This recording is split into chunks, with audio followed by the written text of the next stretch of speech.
একদিন ঘর সারিয়া যেতে হবে অন্ধকার কবরে।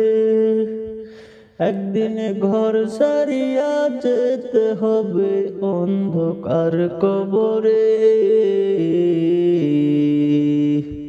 সঙ্গের সাথী কেউ হবে না, সঙ্গের সাথী কেউ হবে না, আমল হবে সাথী রে।